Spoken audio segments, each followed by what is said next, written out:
There we go. Okay. Good evening, everybody. Okay, so we'll just wait around a bit. I'm going to tell everybody to join. Okay, great.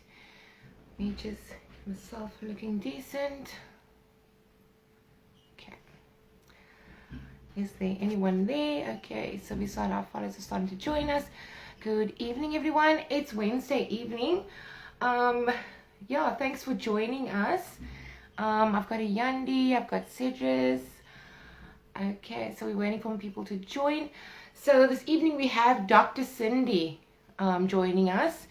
It's going to be about fertility. We're talking about fertility this evening and PCOS. And Dr. Sindi is actually she does a program as well on Kaya FM, so those of you know her. And we're just going to wait till about 5 past because currently she's busy with her talk, so she's probably just finishing off. So thank you, everyone. I've got Patty, I've got Lucinda. Thank you for joining again. I know Lucinda, I've seen your name before. Thank you for joining us. Hopeful blessings. I've got a few others joining. That is great. I think tonight we're going to have quite a few, and it's quite a nice topic. We've got an awesome guest, Dr. Sindi. I think Dr. Sindi does this all the time, so she'll be really good at it, and she's going to give us quite nice feedback. If you guys have any questions, please put it in the little comment section, and Dr. Sindi will be able to answer your questions. Hi, hopeful blessings.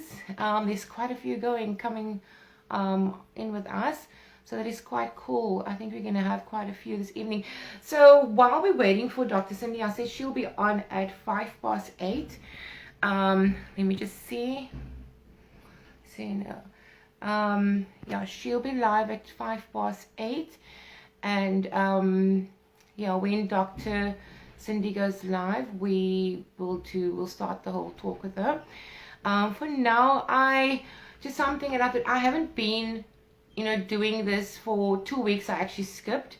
I think I'm allowed to have my off days and stuff like that, and I just thought I'd speak about something that I saw a couple of weeks ago, a post that was done with someone saying, don't tell me not to give up.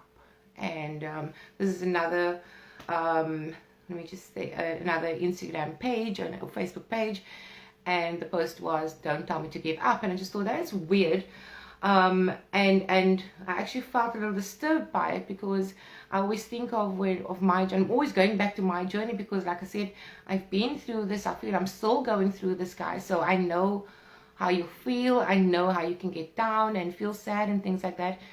And I always say I'm actually struggling now with secondary infertility, because I really, really do want another baby, and unfortunately I have PCOS. So Dr. Cindy's just joined us. So I am also struggling, so I'm here for you. So I just want to say to you guys, if I actually gave up, I wouldn't be where I am today. And I actually appreciated the fact that people told me not to give up. Because of not giving up, I've gotten where I am, and I could have my happy ever after, I always call him. So guys, don't give up, and don't let people tell you differently. It's your choice. But Dr. Sindi has joined us, so yeah, I'm just going to send a request. Dr. Sindi, thank you for all the beautiful messages, guys. I'm seeing it. Hopeful blessing. Okay, seeing it. There we go. Hi, Dr. Sindi. Hi. Can you hear me? Yes, I can hear you perfectly clear. Absolutely. Okay, great. Okay, thank you very much for joining us. Very excited to hear what you have to say to us. Yeah, when I got the message and I saw that you're going to be doing it, I was like, okay, this is great. I've heard a lot about you. I understand that you're on Kaya FM as well. We've got quite a nice full audience tonight. It's Wednesday evening. So Dr. Kaya, just maybe I'm going to give you a little bit of intro to myself and Fertility Solutions, and then I'd love to hear all about you, and I think our viewers would also love to hear your background and what it is that you do. So Fertility Solutions, I started that about almost 2 years now. To the year Okay. and a half, almost 2 years ago. But I've been dealing with PCOS since I was 16. I was diagnosed at 16 years old. But obviously not knowing at 16 what PCOS is, Hmm. I only when I got to the at 21 I had a miscarriage, and I had 3 miscarriages altogether. Um, and I had no idea, where to go through. I tried to, educate myself basically on the internet, not being able to find a source right here in South Africa, or where to go to, or what to do. And eventually that's where I started Fertility Solutions. I'm a mom to a beautiful son, which I got through adoption. So I'm very, very happy with that. But I also feel, like I say, I am dealing with PCOS currently. And I would love to have another little baby, but I always feeling that my age is against me and things like that. But coming close to um, more talking about why I started Fertility Solutions is because I want to be able to help women out there, because I feel that we're educated enough when it comes to dealing with infertility. Um, they're not being helped enough. I think, Doctor, are you there? I can hear you. Can you hear Okay, me? perfect. Yes, I can hear you. There we go. Right. Yeah, I can hear you. I can hear you clearly. So yeah, that's what I try and do. And so every Wednesday night we have the Real Women, Real Stories, where women are able to talk about what it is that they do and what they're going through, and have women out there that's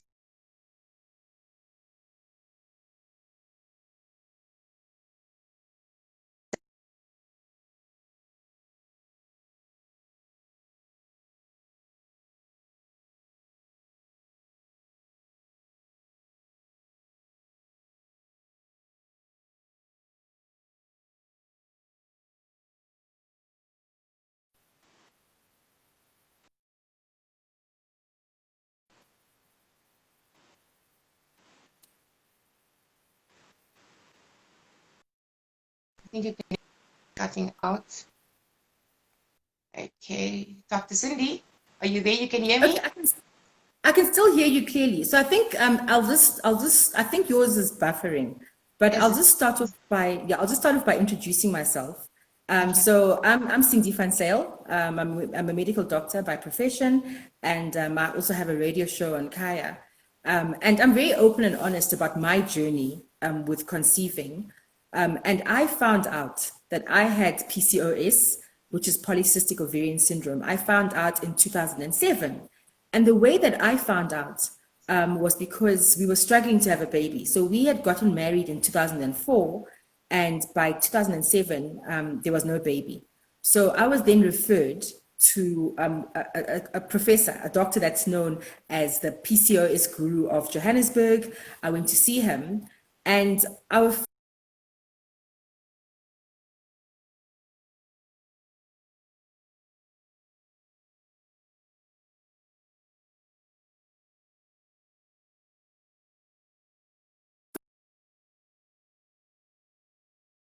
and that for me, Leigh-Ann, was very challenging because I've always been overweight, right? And I'd always grown up in a body positive family. So for someone to confront me about my obesity so directly and so rudely was not a nice thing. But I went away with a piece of paper. I tried to diet. I got a personal trainer. And I hated every minute of it. I hated training. I hated not eating the food that I wanted to eat. And I went to see him after 3 months, and I was still not pregnant. And eventually, towards the end of 2007, I said to my husband, I don't like this medication. I don't like taking metformin. I don't like the way it makes me feel. I didn't like the aftertaste. I don't like going to gym. I don't like not eating what I want to eat. And I'm giving up. We are going to adopt a baby. And at the time, I was working at Helen Joseph, and I was also working at Coronation, which is now Rahima Musa. And there's a little girl that I had identified. She was 4 years old. And I thought to myself, you know what? We'll adopt this little girl. So my husband and I went to see her at the hospital, and we loved her. But there was going to be a very long process. If I was going to start the process, it was going to take a long time. And so I stopped everything. I gave up, completely gave up. And then the following year, we fell pregnant. So now that I understand what I understand about PCOS, I realize that those 20 kilograms that I lost, right? They actually helped. They helped me to conceive. And so I can see a lot of the people are asking, what is PCOS? So PCOS is polycystic ovarian syndrome, right? And this is a condition where, so poly means many, and then cystic is cysts, and then these are cysts on your ovaries. So basically, your ovary produces an egg every month, and the egg swims through the fallopian tubes, and then if there's sperm, then the sperm and the egg meets, and then you fall pregnant, and then you have a baby. But with polycystic ovarian syndrome, the eggs are being released, but they're not popping out and swimming through the fallopian tube. So when you go for a sonar, right, what they see on sonar is like grapes. It's this ovary with lots of little eggs that haven't come out. And how do you know that there's something wrong? It's mostly abdominal pain. So I had abdominal pain, right? Yeah. And I always had this sharp pain on the side of my tummy. And because I grew up having period pain, I think to myself, okay, it must be period pain. It must be ovulation pain. It never crossed my mind that there was a problem with my fertility. So once I started learning what PCOS is, I also realized that, oh my gosh, actually, the main reason why I have PCOS is because of my obesity. So not all PCOS patients are obese like I am. I mean, you can be slim and have PCOS, but the majority of PCOS patients, we are chubby, we are hairy, right? And we mostly carry fat around our abdomens. And with the hairiness, I mean, I'm quite hairy, but I have a beard. I always laugh about it, Leigh-Ann. I have a beard. So every 2 days, I have to take a tweezer and I have to tweeze my beard, right? And if you look at my chin, I have lots of scars because I've always had a beard. Ever since I was a teenager, there's always little hairs growing. But those hairs growing on your chin, it's right, and you wax it and everything, right? So those hairs on your chin, your mustache, very hairy, like full hairline. If you're obese and so on, then you need to have it checked out. You need to have your hormones checked. And if you've been struggling to conceive, the best thing to do is go and see a doctor, tell them that you're struggling, and then get the tests done. So my tests were done, and it came out that I have insulin resistance. So this is all, I mean, I'm a medical doctor, but believe you me, when you're the patient, everything is just shocking. It's like, oh my gosh, what is insulin resistance? And so I had to change the way I eat, because insulin resistance means that your body can't utilize sugar in the way that it's meant to, and you end up gaining a lot of weight. And of course, this then leads to polycystic ovarian syndrome. And you know what, Leigh-Ann, the biggest challenge around the topic of obesity is that it's such a sensitive issue. Those of us who grew up obese, someone always feels that they have the right to comment on how you look. So a simple thing like being at a buffet restaurant and you're dishing up food, someone's going to say, oh, hey, no wonder you're so fat because look at your plate. And I grew up hearing such things, and you kind of get used to it, but it's also painful. And I think this is why it makes it difficult for us to address the topic of obesity or the topic of overweight, because it's already such a sensitive topic.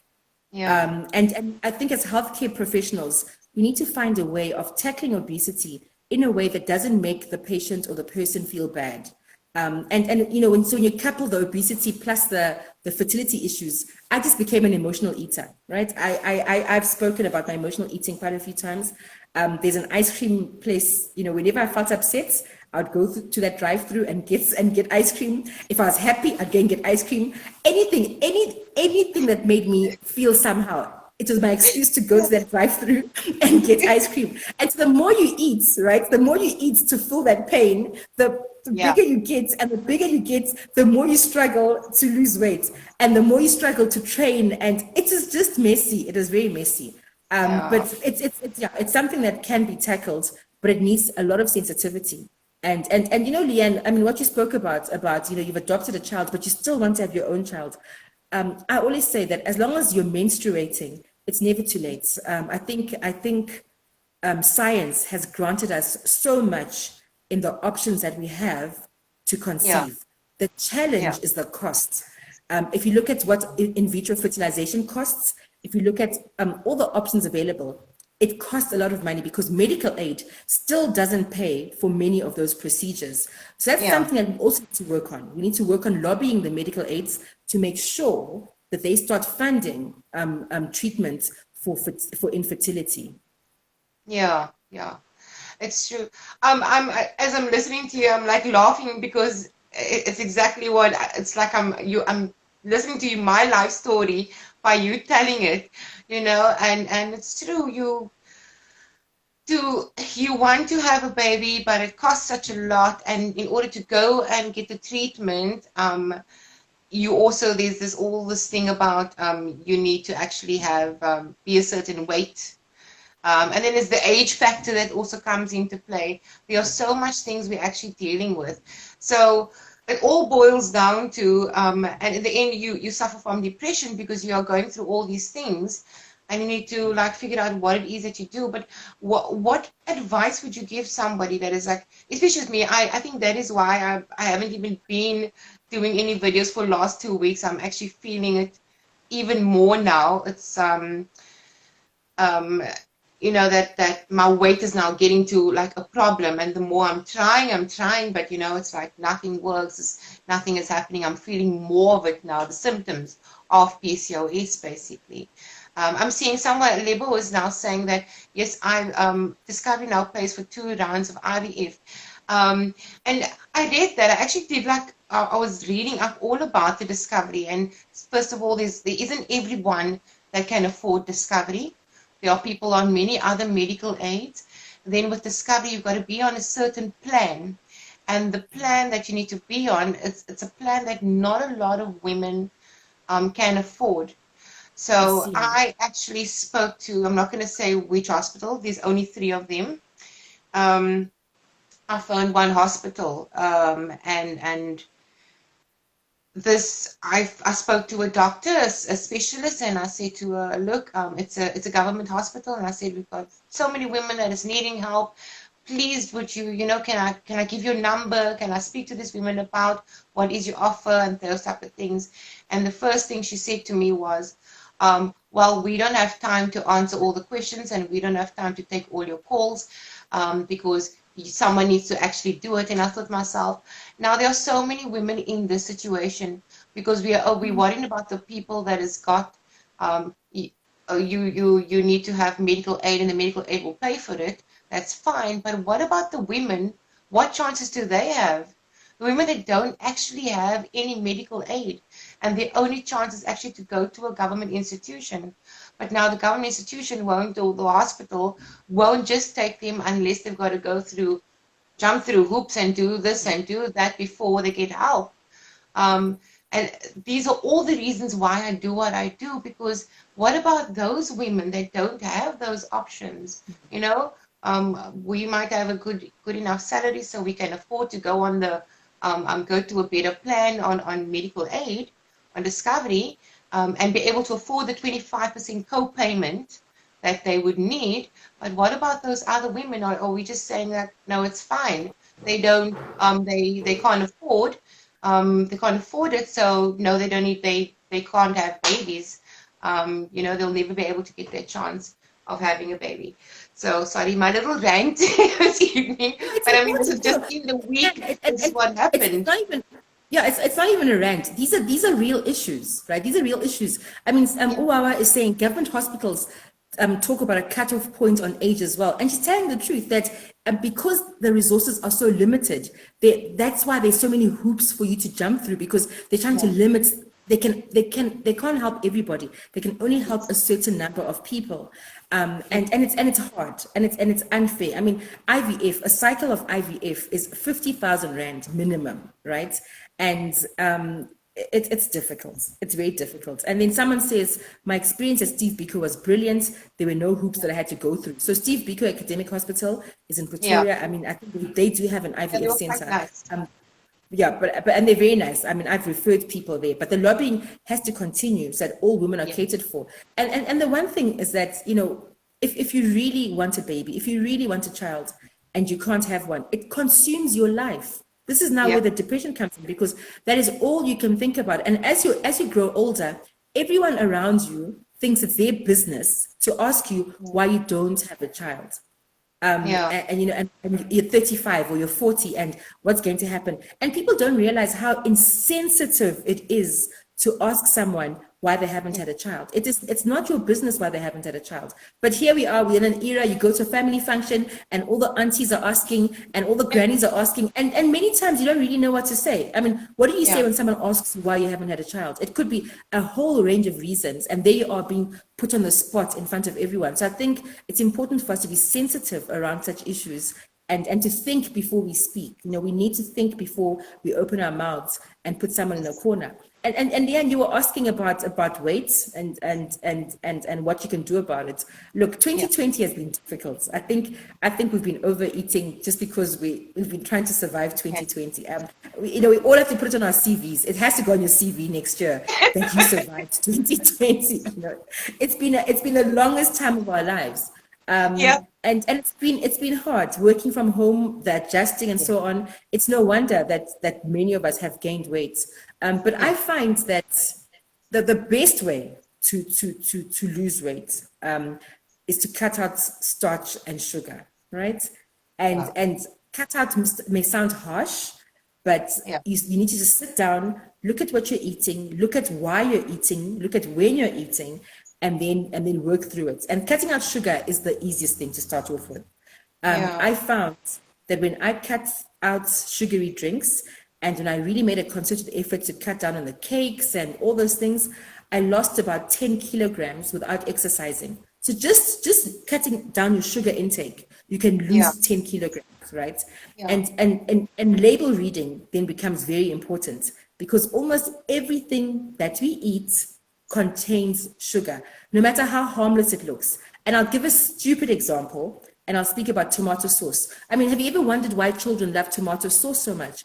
It's because it is so sweet, right? Your kids want to put tomato sauce on their chips because it's so sweet. And if you watch children eating chips and tomato sauce, they take the chip and they dip the chip into the tomato sauce and they lick the tomato sauce off the chip. They don't eat the chips, they'll eat the chips at the end when the tomato sauce is finished. But it's because tomato sauce is actually very sweet. So if you didn't know that tomato sauce contains a lot of sugar, now you do. So there are a lot of things that contain sugar.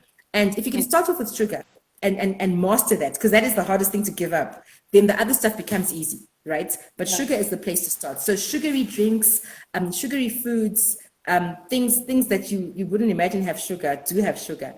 And coffee, you know, there's no need to have sugar in your coffee. I used to put, I'm not going to confess, I've never told anyone this, but I used to put 5 teaspoons of sugar in my coffee, right? And I have this thing, Leigh-Ann, that the bigger the mug is, the more sugar I need in it. So, I could easily put 7 teaspoons of sugar because, it's bigger, so it needs more sugar. So that was difficult to give up. So putting sugar in coffee and tea was difficult to give up. But once you start, it gets easier. And the other thing as well, I was very addicted to Oros. Oros was a challenge. And the only way you can stop taking things like that is don't buy them. I mean, if you buy Oros and it's in your cupboard and you see it, you're not going to drink it. So the best thing to do is just don't buy the thing that you have to give up. It's logical. If it's not there, you won't eat it. But if it's there, guess what? You are definitely going to eat it. Yeah, but I keep telling myself it's fine. I mix it with water, so it's okay. I said, right? I'm mixing it with water, it's okay. Exactly. So those are 2 examples. So there's small places where you can make changes. And I feel that for the bigger girls like me, exercising is great.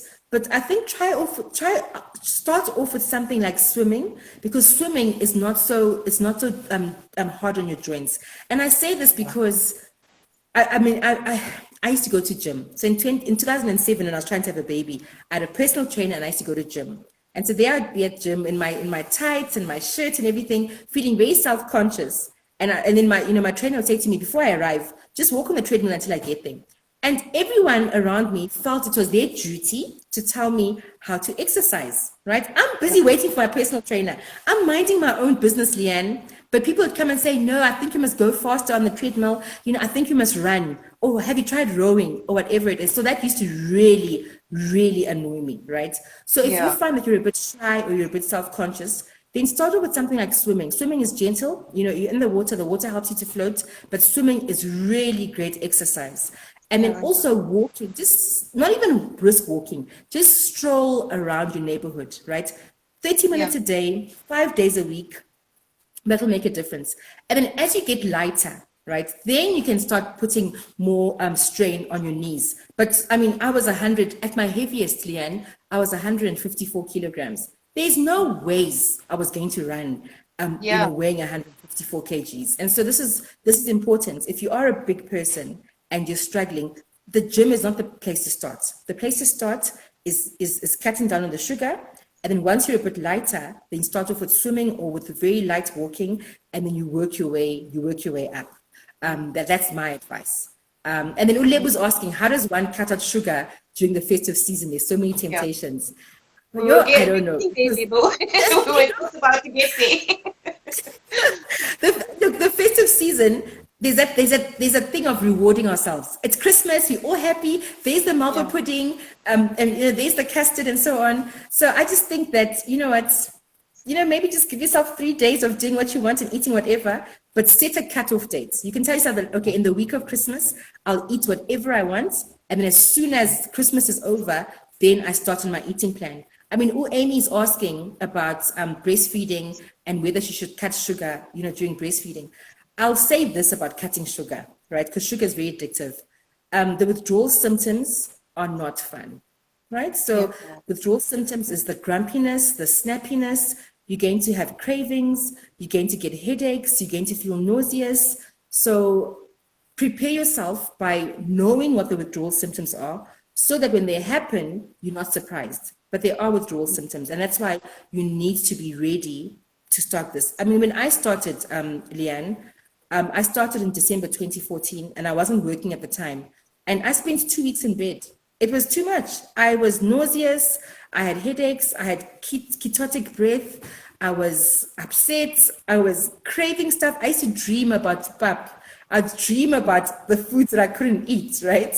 But it's hard. But once you've gotten through the initial phase, then it's easy. And get someone to help you. Don't do it alone. Get a friend to support you. You can also make sure the whole family does it. Mrs. Basha says you must reduce slowly, which is also true. So just be aware of the withdrawal symptoms. Cutting out sugar and cutting out carbs is hard. But once you've done it, it becomes a way of life. Yeah, and tell me the product that from the Salome range product. How does that assist you, especially when you have PCOS and you're trying to lose the weight and stuff, and with your fertility as well, dealing with infertility? How does the Salome range product help you? So inositol. So the Salome range, the PCOS product contains inositol, and inositol is known to help with fertility, right? And I'm still going to try it out next year because I'm going to lose weight first and then try for another baby next year. So inositol is known. It is recognized by gynecologists as a hormone that helps with fertility, and it is available. And we'll post it on the page after this. So that really does help. But I think the first thing is obviously to sort out the eating, and then to start working on the weight loss plan, and then of course to start out the inositol. The other thing that you don't really want to do is to think too much about it. I don't know how to, I can't think of another way of phrasing this, that if you spend a lot of time obsessing and concerned about falling pregnant, it consumes your life, and each time your period comes, you're very disappointed. So you need to give yourself a time frame. Maybe say to yourself, you know what? I'm giving myself 2 years. If nothing has happened in 2 years, then maybe I'll try something else or I'll consider adoption. But if it, it can't be that you're trying for 2 months and you want to be pregnant by the 3rd month. Unfortunately, it's not that simple for everybody. There's some people who lose 5 kilograms and they'll conceive. There's some people who start the inositol and then within 3 or 4 months they're pregnant. But don't pressurize yourself. It's not a race. Just give yourself enough time to plan everything, and also make sure that you don't tell too many people that you're trying, because then of course they're all watching, and every month they want to know, is there a bun in the oven? That becomes hard. That becomes hard. So just be very careful about who you disclose to, and then manage people's expectations, and then you and your partner just work through it. Because I found that the pressure really came from family, because my mom was like, okay, so you've been married for 3 years now, where is the baby? And she was really anxious about it. So it's not fair. Don't do that to yourself or to anyone else. Yeah, that's great advice. And I also found that every time I exercise, unfortunately I have a problem where my body doesn't hold onto the pregnancy as well, which is also a problem with PCOS. But every time I actually lost the weight, I felt pregnant naturally. It happened naturally. So I know it can happen. It's up to me to actually lose that weight. And in this time of the year, it does get hard. So, I love the idea of the cutoff date. I'm actually going to use it. So I'm going to have a cutoff date in the week of December. I'll be eating whatever I want to eat. And then, immediately after, I'll say, okay, that's it. That's my cutoff date. So there you go, ladies. We should maybe do like a joint cutoff date, all of us. The 28th of December. We all cut off on the 28th of December. I think that's a good date. I love that idea. Love that. And also, I like the thought, what you said is try and do it with somebody. It always helps if you actually got someone that is finding out, what are you eating, or did you eat the right stuff, did you not eat that, checking in on you and things like that. It's great to do something like this with someone else. It makes it easier. So it's been absolutely great. So Zuki has a comment that it's easier said than done to not be obsessed about falling pregnant when you've been trying for a while. And it's true, Zuki, you're right. It is easier said than done. But the other thing as well is that the more you stress about it, the harder it is to conceive. So there needs to be a balance, because the stress doesn't contribute positively to the situation. People must try very hard to minimize the stress. And then Valentine says, the one thing that's getting to me about PCOS is the hirsutism more than the weight. So in her case, her PCOS is manifesting as hairiness and waxing your mustache, waxing your chin, waxing whatever needs to be waxed. That's the way to go. And obviously having your hormones checked out, that will really make a difference. Valentine. So something like that's got inositol in it, which is exactly what the Salome range has. That will definitely assist you, because it's going to balance your hormones. So please give that a try. And I know they normally say at least 3 months, because you want to balance your hormones. All the extra hair and stuff, it's absolutely a hormonal issue, like Dr. Sindi said. So definitely try and get that. And you can get it in your Dis-Chem clicks. You can get it online. You can get it on my website as well. You go to the store and you can actually purchase it right there. Even Take-A-Lot as well. There you can even purchase it directly from Take-A-Lot. Definitely get that. If there's any other questions, ladies, please just pop it in the comments. But I think we've had quite a long chat now, Doc. And it's been absolutely great having you. We had a nice few laughs, which I always love on a Wednesday evening. So ladies, thank you very much for joining us. So the Salome range, Doc, do you know the exact name of which product they should use? I just got Nikki asking. I think it's Nikki Will.I.Am. Nikki, I'll post it. I'll get a picture and I'll post it. But it's from the Salome range. The box is pink. There's 2 products, and it's safe. Uzuki's asking about safety concerns. The Salome range has been tested. It's safe to use, and this is why we are promoting it, because it has gone through all the tests and it is safe to use. Yeah, it's So a please fertility don't worry product. about that. It's the Yeah. fertility range, Yes, that's from the Salome yes. range, So what Salome I'll do is Fertility. I'll actually do a post after this on my Instagram. I'll Great. actually do a post of the exact product you ladies should get. It's great, and there's been so many great reviews about it. So yeah, thank you, Doc, very much for this. It's been absolutely great. We hope we can do it again. You're so much fun and exciting to talk to. Yeah, thank you very much for that. If you guys have any questions, you can put it in the comments section, or actually can go over to Dr. Sindi's page on Instagram as well, and you can chat with her. And she's also on Kaya FM, am I right? Kaya FM Yes, during yes, the I'm week, on Monday fire. to Thursday. I saw that. Kaya FM Monday to Thursday. I think it's 7 to 8. So you can catch her Yes, there it as is. well. And she's been Thanks. absolutely great. So have a And great Leigh-Ann, evening. don't forget to save the live so we can watch it later. Yes, oh no, definitely. I'm posting it on Facebook. I'll post it here. I Google my business everywhere. It just goes everywhere. Don't worry about that. Okay, Thank you thank you so very much. much, Doctor. Thanks. Take care. Bye. Bye, everyone. Thank you Bye. so much for being here. Bye. Bye. And there we go. And there we go. So that was Dr. Sindi. Thank you, ladies, very much. And it was very informative. Thank you, Dr. Sindi. Thank you for the Salome range for arranging this. You guys are giving us such awesome, people that we can interview and chat to. And I'd love to have her back again, Dr. Sindi back. But yeah, thank you, ladies. Just remember, don't give up. We should break the silence. We should talk about this more often. Speak to people. We mustn't give up. I keep on, pushing it out there. But thank you, everybody, for joining me this evening. They joined us, and yeah, I hope to see you guys next week again. Have a great evening.